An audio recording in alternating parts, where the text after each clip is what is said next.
Starting with today's news highlight from the Hindu newspaper.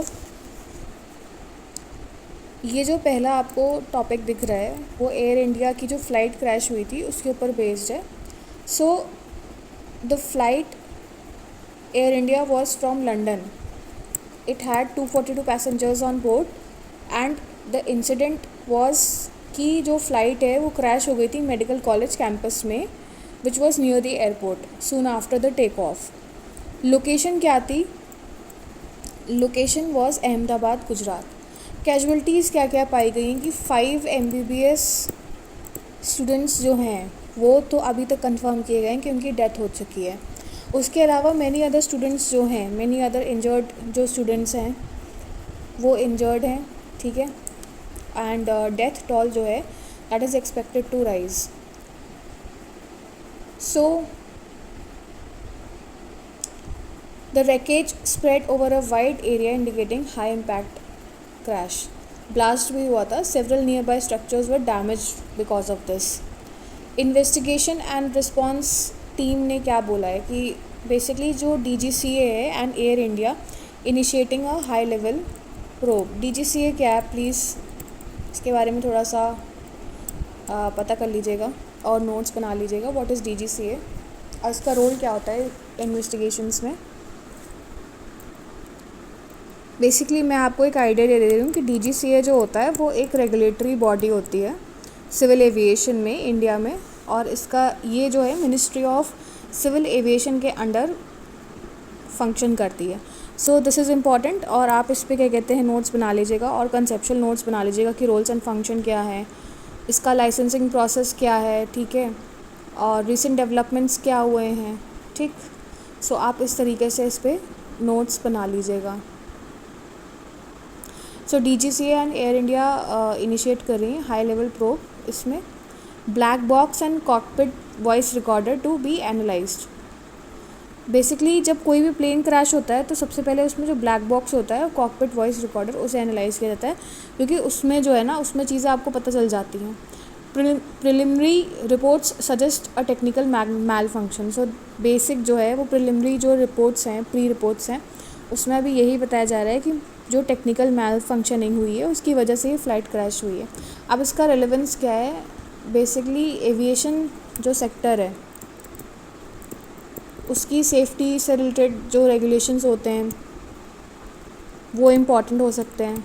ठीक है. GS paper 2 के तहत तो करंट अफेयर्स के तहत role of, as I told you, what is the role of DGCA, that is the director general of civil aviation in India. ठीक है. Disaster management and response के एस्पेक्ट में इसको देखा जा सकता है.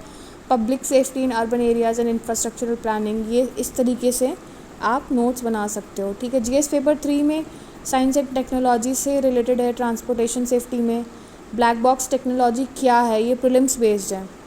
ब्लैक बॉक्स टेक्नोलॉजी क्या है एंड इन्वेस्टिगेशन प्रोसेस क्या होता है इसका. ठीक है. अब ऐसे के कंटेक्स्ट में आप जो है एडमिनिस्ट्रेटिव रिस्पॉन्सेस क्या होना चाहिए with respect to air disasters.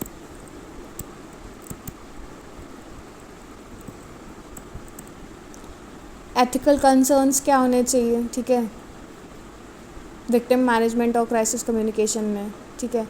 सो ये इम्पॉर्टेंट है और आपको इस पे ध्यान देना पड़ेगा. बेसिकली ये CAPF और SSC एंड बैंकिंग एग्ज़ाम्स के लिए भी जनरल अवेयरनेस के लिए इम्पॉर्टेंट हो सकता है, स्टैटिक GK के लिए. ठीक है. आप role of DGCA and ICA हो, that is international civil aviation organisation, आप इस पर भी नोट्स बना लीजिएगा. ठीक है.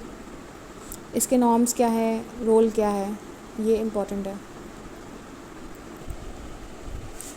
So next is retail inflation eases to 6-year low. अब ये जो रिटेल इन्फ्लेशन रेट है as per May 2025, that is lowest since Feb 2019, यानी 75 मंथ्स में काफ़ी लो रहा है. एंड वो क्या है, वो 2.8% है. So it was around 2.8% as per May 2025. सो ये जो CPI होता है दैट इज़ मेजर्ड बाय, ये आपको मालूम होना चाहिए, प्रीलिम बेस्ड क्वेश्चन हो सकता है कि that is this retail inflation is measured by CPI. Food inflation down हुआ है टू 1.5%. दे आर सेइंग कि food inflation has been down by 1.5%. Key factor in overall inflation. So food inflation is a key factor in overall inflation. Food and beverages में in May 2025. So it is down from 2.1% in April. So this marks the 7th consecutive month of slowing food inflation. There have also been deflation observed in key areas such as vegetables, pulses, spices. तो यहाँ पर deflation, अब ये जो terms हैं, deflation हो गया, inflation हो गया, CPI हो गया, ये इम्पॉर्टेंट है. ये टर्म्स बहुत इम्पॉर्टेंट है. इकोनॉमिस्ट का सजेशन क्या है कि there is a possible pause in rate cuts by RBI due to already low inflation. ठीक है, ये होता है. सो UPSC के हिसाब से रिलेवेंस क्या है? इन्फ्लेशन ट्रेंड, CPI जो GS पेपर 3 में है, एंड ऑल्सो प्रीलिम्स एस्पेक्ट से भी आपका inflation trends, CPI, food inflation का क्या रोल रहता है CPI इंडेक्स में. After all it is the major contributor, because जो हंगर इंडेक्स है वो यही डिफाइन करता है कि एक एवरेज इंसान who is below poverty line वो कितना इनटेक डेली कैलोरीज का करता है. So this is important. ठीक है, CPI इम्पॉर्टेंट है. अब आप करंट अफेयर्स के एस्पेक्ट में एक्स्ट्रा नोट्स क्या बना सकते हो? मॉनेटरी पॉलिसी के बना सकते हो. So this is important. Okay, next is India marks a relative drop in gender parity. जो आपकी ग्लोबल जेंडर गैप रिपोर्ट है, that has ranked India as 131 out of 148 countries with a parity score of just 64.1%. So सबसे पहला जो prelim based point हो सकता है कि जो ग्लोबल जेंडर गैप इंडेक्स है, ग्लोबल जेंडर गैप रिपोर्ट है, उसको वर्ल्ड इकोनॉमिक फोरम जो है वो पब्लिश करता है, क्योंकि ये आ जाता है, ये प्रीलिम्स में पूछ लेते हैं. ठीक, प्रीवियस रैंक इंडिया की 129 थी. प्रीवियस रैंक इंडिया की 129 थी. So there is a drop in parity rank. ठीक है, ग्लोबल एवरेज पैरिटी कितनी है? 68.8%. The report said while the global gender gap has closed to 68.8%, marking the strongest annual advancement since COVID-19 pandemic. Full parity remains 123 years away at current rates. So India lags in economic participation, labor force participation. This is their analysis. और उनके हिसाब से जो labour force participation है that is around 45.9% as last year. Education score क्या आ रहा है? बेसिकली क्राइटेरियाज हैं global gender gap index measures के. ठीक है, 4 की डायमेंशंस होते हैं: economic participation and opportunity, educational attainment, health and survival and political empowerment. ये जो है ये 4 की फैक्टर्स हैं that rule the gender gap index, और उन्हीं के बेसिस पे मेजर किया जाता है. हाई पैरिटी जो है वो हेल्थ सेक्टर एंड सर्वाइवल में देखी गई है, और जो best performer in South Asia that is Bangladesh, and it has been ranked 75.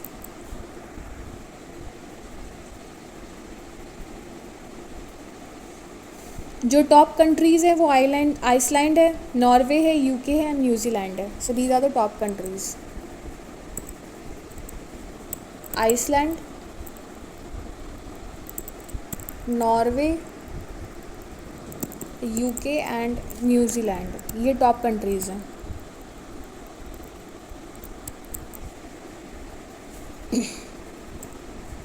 अब इसका सिग्निफिकेंस क्या है कि आप इससे इनडायरेक्टली रिलेट कर सकते हो विमेन एम्पावरमेंट, जेंडर इक्वालिटी का क्या रोल हो सकता है GS पेपर 2 में, जो कि पूछा जाता है.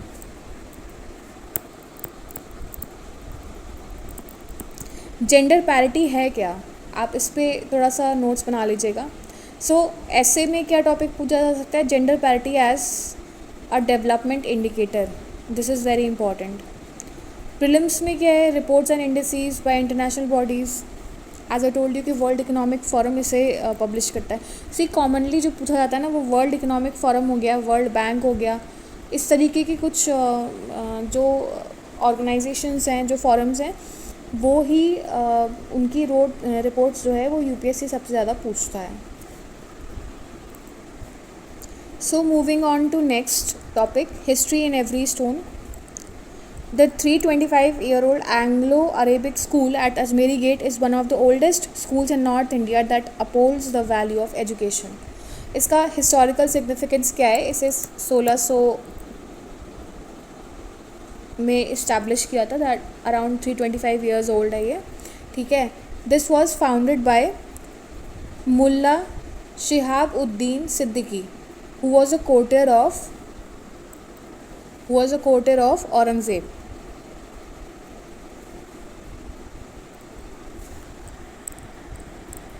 or you may say as Mir Shihabuddin Siddiqui.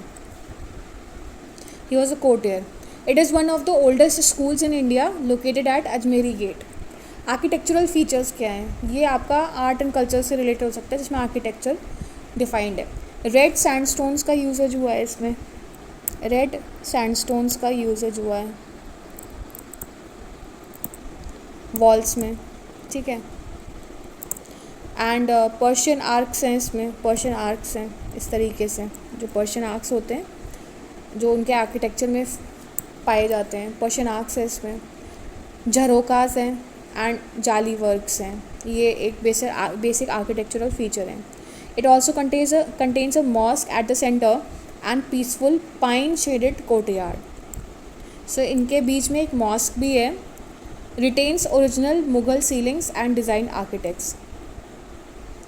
अब लीगेसी एंड कंट्रीब्यूशन क्या है, जो इनके प्रोड्यूस्ड नोटेबल एलुमनी है sir Syed Ahmad Khan, who was a Muslim reformer. ये नाम आए हैं सर सैयद अहमद ख़ान, इनका हिस्ट्री में क्या रोल रहा है वी ऑल नो, ठीक है ना, ये मॉडर्न हिस्ट्री का टॉपिक आ जाता है, sir Syed Ahmad Khan. Then Mirza Masood, who was an Olympian. Meem Afzal, who was a Congress politician. So ये लेटर ऑन इनका कुछ रोल रहा है to uplift this architecture. अब करंट स्टेटस क्या है कि it has been converted to a coeducational school in 2012, ये इसका करंट स्टेटस है। स्टूडेंट स्ट्रेंथ जो है that is around 1500, but only 130 are girls. 1500 में से 130 ही लड़कियाँ हैं। And it is managed with government and political support. Atal Bihari Vajpayee Sheila Dikshit समिति। यूपीएससी के एस्पेक्ट में art and culture, I told you कि मुग़ल एरा के जो आर्किटेक्ट है आप उस पर ध्यान दे दीजिएगा, ठीक है। हिस्टोरिकल इंस्टीट्यूशंस जो हैं वो क्या क्या हैं, उनका आर्किटेक्चर कैसा रहता था, क्या फीचर्स हैं उनके आर्किटेक्चर के, ठीक है। जो डोम आर्क होती थी वो क्या है। ऐसे में एजुकेशन एंड हेरिटेज पे आ सकता है कि role of institutions in social change. So here you can prepare your notes with respect to this. So next we move on to Trump's tariffs and US India trade agreement. अब US ने impose किया है around 10 to 15% of tariffs, ठीक है, impose किए over 100 countries, sighting it और national emergency, right. Targeted sectors क्या हैं, जो टारगेटेड सेक्टर्स हैं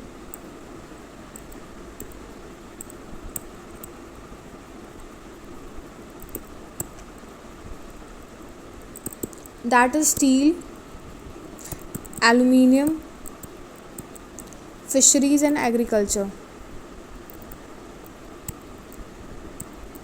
I am not predicting it, but I think that Trump के इस मूवमेंट से मार्केट में रिसेशन ना आ जाए। I don't know why, but I am getting that gut feeling that there is something about to happen, ठीक है। So targeted sectors ये हैं, well I should not go in to it, but I don't know, मुझे ऐसा लग रहा है कि इनके जो डिसीजंस हैं कहीं ऐसा ना हो कि वो मार्केट इकोनॉमी पे काफ़ी इफ़ेक्ट करें, एंड अफेक्ट करेंगे ही, क्योंकि ये सिर्फ एक कंट्री को ही नहीं पूरे वर्ल्ड को इम्पैक्ट करेगा, और मार्केट में रिसेशन जैसी कंडीशंस आने की भी ये संभावनाएं हैं। ठीक है, इकोनॉमी कोलैप्स हो सकती है कुछ कंट्रीज़ की, हो सकता है इस पर इंडिया का इफेक्ट थोड़ा कम पड़े।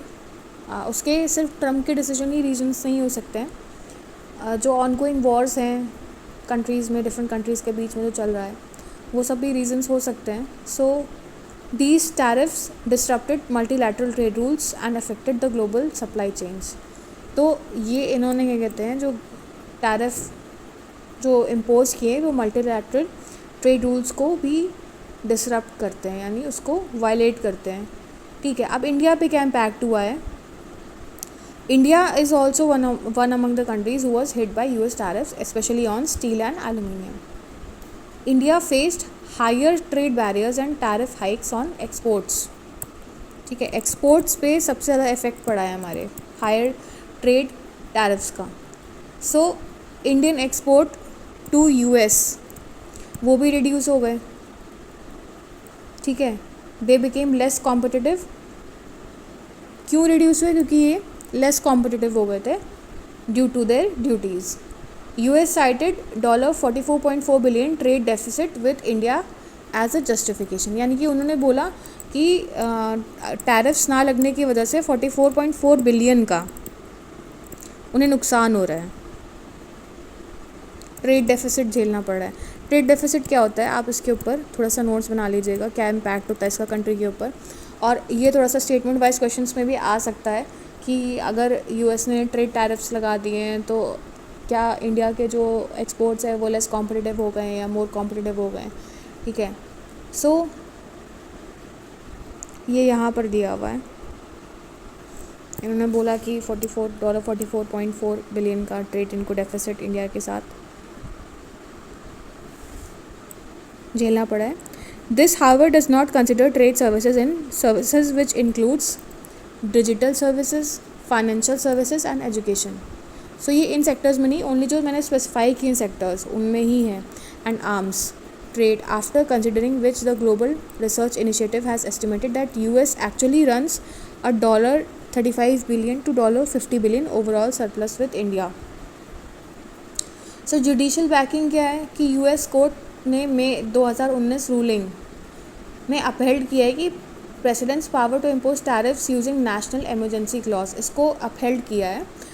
It allowed the executive to bypass Congress raising constitutional and WTO concern. ठीक है, so India US trade negotiations में क्या है कि एक मिनी ट्रेड डील हुई है और कॉम्प्रिहेंसिव पैक्ट हुआ है। ठीक है, there have been a mini trade deal और अ कॉम्प्रिहेंसिव पैक्ट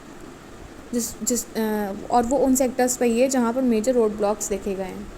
सो ये एक मेजर फोकस पॉइंट रहा है। मेन यूएस कंसर्न जो है वो उनको चाहिए कि as I told you in my last video कि उनको ग्रेटर मार्केट एक्सेस चाहिए, डिजिटल सर्विसेज चाहिए, प्राइस कंट्रोल्स चाहिए इनको, example in medical devices. So इनको बेसिकली ग्रेटर मार्केट एक्सेस का मतलब ये होता है कि they want to control the Indian markets, prices and all everything, right. So India's concern क्या है कि टैरिफ हाइक्स हैं, removal from GSP that is the generalized system of preferences and visa restrictions भी आए हैं।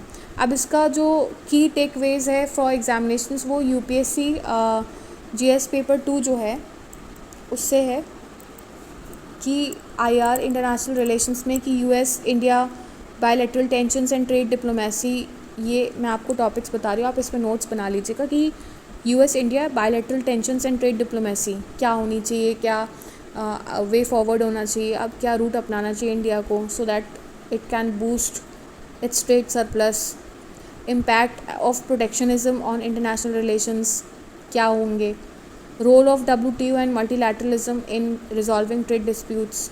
ठीक है, GS पेपर 3 इकोनॉमी के हिसाब से कि टैरिफ्स और जो नॉन टैरिफ बैरियर्स हैं उनका क्या इफेक्ट पड़ा है, importance of trade agreements and GSP benefits.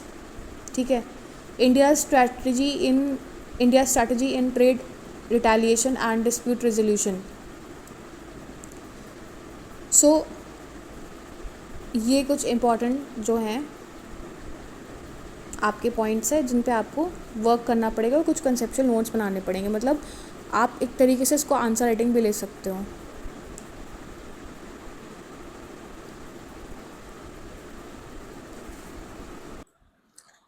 So next we move on to urbanization and ideal challenge of ideal transit solutions.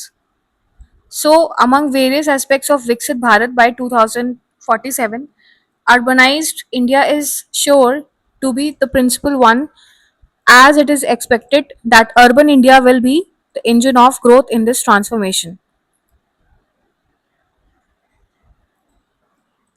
So over 60% of India's population will shift to urban areas by 2060s. ये इन्होंने इसमें बताया है. Urbanization is expected to be the engine of growth, but poses mobility and transit challenges.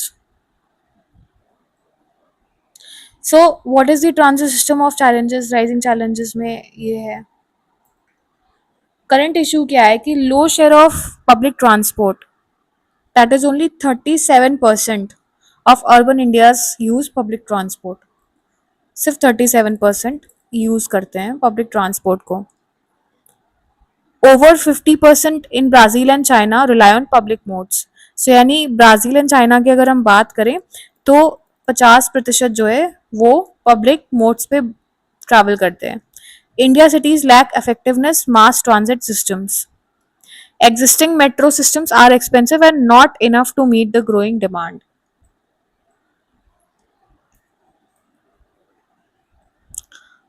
See, with this, I have some conflict in my mind कि जो existing metro systems है वो expensive तो नहीं है बहुत ज़्यादा. I will not say कि बहुत ज़्यादा expensive है, but the problem is कि उनकी reach उन areas में नहीं है जहाँ पर होनी चाहिए. Like बहुत बाहर बाहर से मेट्रोज बनवाई गई हैं और जैसे if we see that some areas are uncovered also by the metro stations. So ये एक viable issue जो है. अब बजट एंड पॉलिसी इनिशिएटिव्स क्या है कि focus on public transportation and clean mobility होना चाहिए. अब पीएम ई बस सेवा स्कीम जो है ये डिप्लॉय की गई है. So that deploys around 10,000 e buses. ये इंपॉर्टेंट है. आप प्लीज प्लीज प्लीज जो ये पीएम ई सेवा ई बस सेवा जो है उस पर नोट्स बना लीजिएगा. स्कीम ये स्कीम है, ठीक है.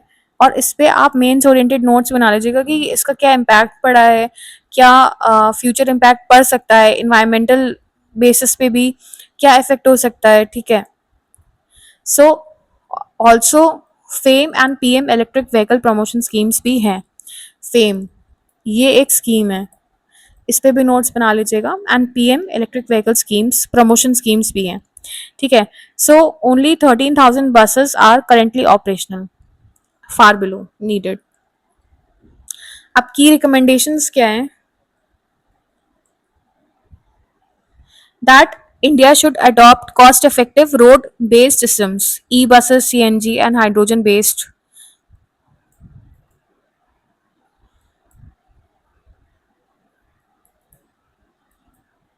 systems जिससे कि पोल्यूशन कम हो, ठीक है. They should be focused on tier 2 and tier 1. Sorry, tier 2 and tier 3 cities.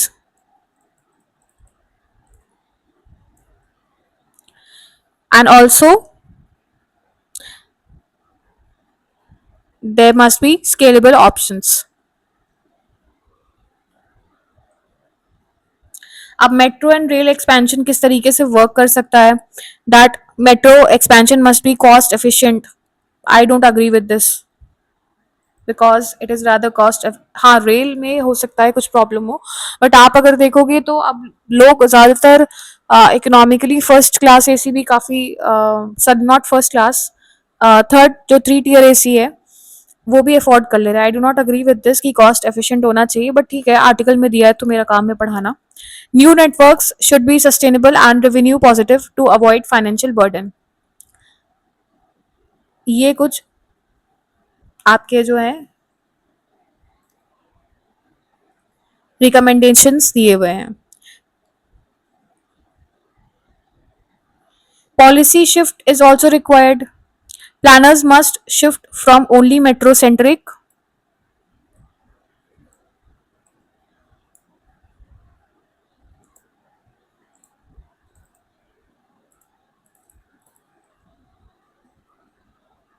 approach to multimodal and inclusive public transport.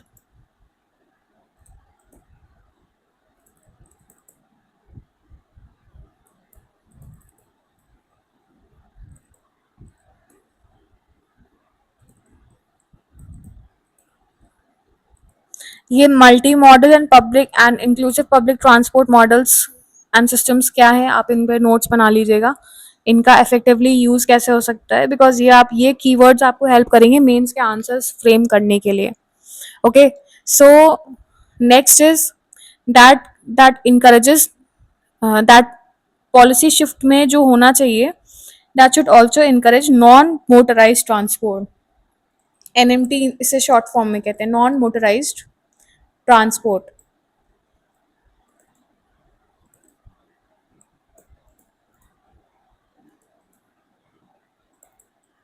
Like cycling, walking in dense areas etcetera. So कहीं ना कहीं ये आपको ग्रीन जो रेवोल्यूशन है जो हमारा, not that green revolution agriculture वाला, इन्वायरमेंटल ग्रीन रेवोल्यूशन जिसमें हम वर्क कर सकते हैं ग्रीन इकोनॉमी की तरफ बिल्ड करने पे। सो इसमें ये काम आ सकता है, ये जो पॉलिसी शिफ्ट्स रिक्वायर्ड है। हालांकि मुझे मेट्रो सिस्टम के लिए मुझे ये कॉस्ट एक्सपेंसिव वाला सिस्टम नहीं लग रहा है, because it is not that expensive also. That में also range to state also, but फिर भी उतना उतना मतलब नहीं है, बिकॉज आप देखोगे कि दिल्ली मेट्रो जो है और बाकी सारी जगहें हैं, मुंबई है, लोकल ट्रेन है, that are easily affordable by the people. फिर यूपीएससी जीएस पेपर वन के हिसाब से क्या इसका रिलेवेंस है, इसमें जो की पॉइंट समझ में आ रहे हैं मुझे, वो अर्बनाइजेशन है जीएस पेपर वन में, ठीक है, माइग्रेशन है, अर्बन चैलेंजेस,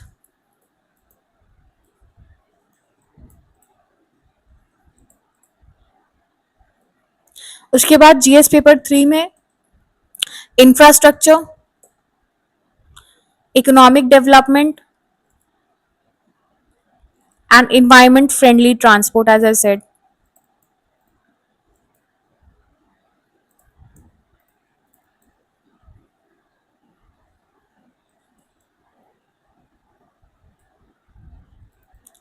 एसए और एथिक्स में क्या कर सकते हो, आपकी inclusive planning, sustainable cities and human centric development पे आप थोड़ा सा फोकस कर सकते हो। So next we move to Moody's downgrade and US fiscal reality. So इसका जो कंटेक्स्ट है बेसिकली वो ये है कि मूडीज इन्वेस्टर सर्विस है that change US credit outlook.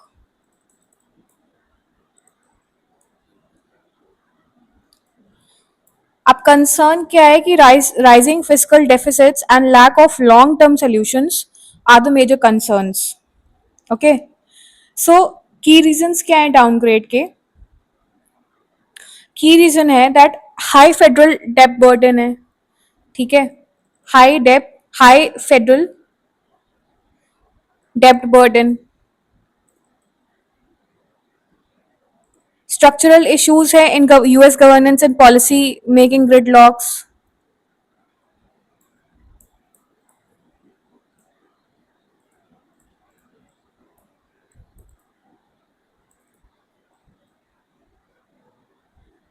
no clear fiscal consolidation plan. So there is no clear fiscal consolidation plan. Increasing interest burden on debt. ये कुछ रीजंस हैं जिनकी वजह से डाउनफॉल हो रहा है। सो ग्राफ को अगर हम देखें तो इंडिकेटर्स क्या हैं, जो फिजिकल इंडिकेटर्स हैं, जो इंटरेस्ट पेमेंट है वो परसेंटेज में शो किया गया है।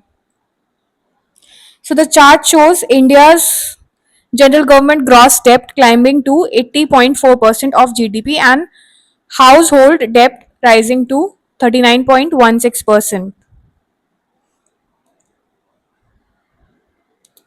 Climbing debt to GDP ratio projected to worsen post 2023.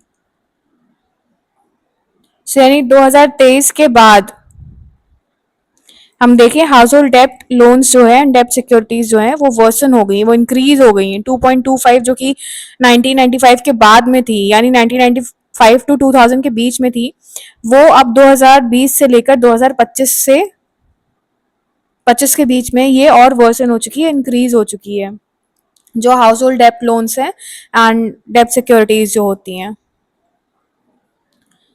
सो अब इसके ग्लोबल इम्प्लीकेशंस क्या हो रहे हैं? बेसिकली ग्लोबल इम्प्लीकेशंस ये देखे जा रहे हैं कि यूएस डेप्ट seen as a benchmark for global credit worthiness downgrade में lead to higher borrowing cost and this could affect foreign investment and global economic stability also. What is it with relevance to India? India's fiscal mirror क्या है? सबसे पहले relevance जान लेते हैं। अब relevance ये है कि इंडिया जो है वो होल्ड करता है सिग्निफिकेंट यूएस डेप्ट that impacts foreign exchange reserve, यानी फॉरेक्स जो है उस पर इफेक्ट पड़ता है। Increased US yields can trigger capital outflows from emerging markets like India. That may affect rupee stability and import cost. So उसका क्या, अगर यूएस की yields इंक्रीज होंगी सो वो कैपिटल आउटफ्लो को जो है वो ट्रिगर करेगा और उससे क्या होगा कि रुपी की जो स्टेबिलिटी है और इम्पोर्ट कॉस्ट सॉरी वो इफेक्ट करेगा। अब जीएस पेपर 2 के हिसाब से रिलेवेंस क्या है इसका कि international institutions policies and effective international institutions policies affecting India. ठीक है, ये जो पॉलिसीज हैं, जो भी ट्रेड टैरिफ्स लग रहे हैं, बैरियर्स हैं, उस पर क्या इफेक्ट पड़ेगा इसका जो डेफिसिट है। अब Indian economy fiscal policy effects of global developments, ये इंपॉर्टेंट है, ये बेसिकली जो है आपके मेंस में होल्ड करते हैं importance. So what is India's fiscal mirror? For India, this moment is less about what happens in Washington and more about what it reveals back home, about our financial vulnerabilities, habits, and unwillingness to keep until the consequences knock louder and harder. A crisis like emergency response mode. The Indian economy is not immune to global fiscal contractions. ये important है कि Indian economy is not immune to global fiscal contractions. With general government gross debt hovering over 80% of GDP, IMF 2025, our buffers are limited, especially in an environment of rising global interest rates. As US Treasury yields climb to accommodate perceived risk, as I told you कि जो US Treasury yields हैं, they climb to accommodate perceived risk. Investors begin to reprice emerging market debt, and India, despite its growth story, remains vulnerable. This isn't just speculation. We saw it vividly during 2013 taper tantrum when capital outflows pummeled the rupee and exposed dependence on external financing.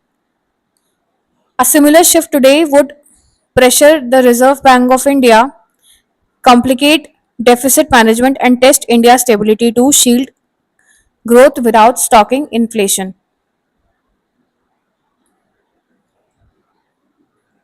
So this would be the impact over India. So next we move on to science behind right AC temperature. Basically ये जो initiative है that is being powered by Union Ministry of Power, considering regulating the AC temperature between 20 degree to 24 और 28 degree Celsius, ये इस तरीके की range रखी जाएगी। अब इसका एम क्या है कि एनर्जी एफिशिएंसी को प्रमोट करना, और दूसरा पब्लिक हेल्थ को इम्प्रूव करना।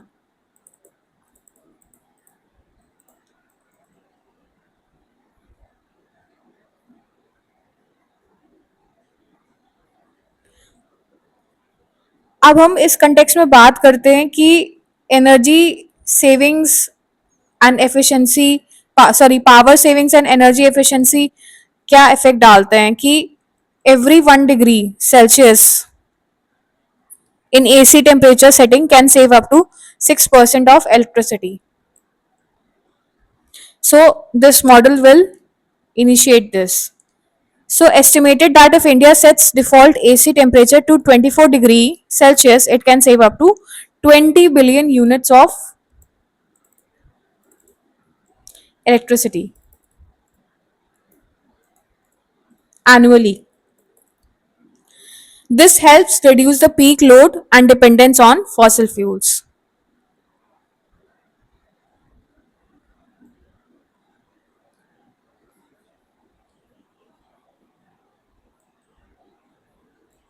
So according to science, normal metabolic heat for humans is managed well at 20 to 25 degree or 24 degrees Celsius. Very low AC temperatures like 18 can increase the risk of respiratory infections.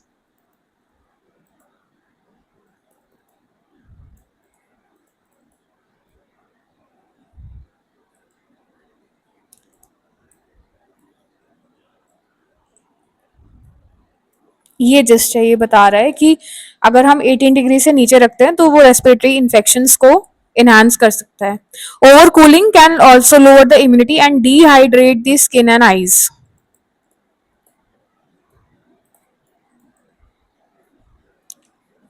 Global practices क्या है कि similar norms in Japan, south Korea and New Zealand, and also ASHRAE, that is US based company, that recommends that 22.5 to 25.5 degrees Celsius is temperature is okay for thermal comfort. So ये similar practices Japan, north sorry south Korea and New Zealand में भी carry on की जाती हैं। अब इसके environmental benefits क्या हो सकते हैं? That it reduces power demand, reduces fossil fuel consumption and greenhouse gas emissions, and also जो वोल्टाइल सब्सटेंसेज हैं जो कि ओजोन को हार्म करते हैं, वी ऑल नो कि एसी में इनका यूज होता है। So this helps India in achieving the climate goals of SDG that was been recently discussed. GS paper 3 के उसमें एस्पेक्ट में क्या इसका रेलेवेंस है?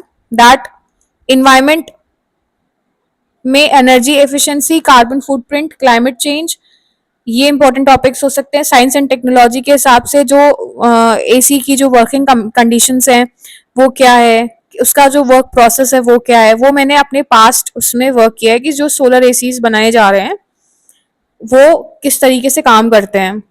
And also power consumption trends, energy conservation, ये इंपॉर्टेंट है और ये मेंस में बहुत पूछा जाता है। तो एनर्जी कंजर्वेशन है उस पर आपका, एनर्जी रिसोर्सेज, एनर्जी कंजर्वेशन, उस पर आपको बहुत आता है। Next we move to GS paper 2 में क्या इंपॉर्टेंट हो सकता है कि गवर्नमेंट पॉलिसीज क्या है, इनमें role of ministry of power क्या हो सकता है, ठीक है, to enhance such modules in attaining the efficiency standards, उसका इम्प्लीमेंटेशन इंश्योर करना, ठीक है। So that's all for the day, this was the gist of this topic. So here we end our analysis. Thank you and have a nice day. Please do like, subscribe and share my channel.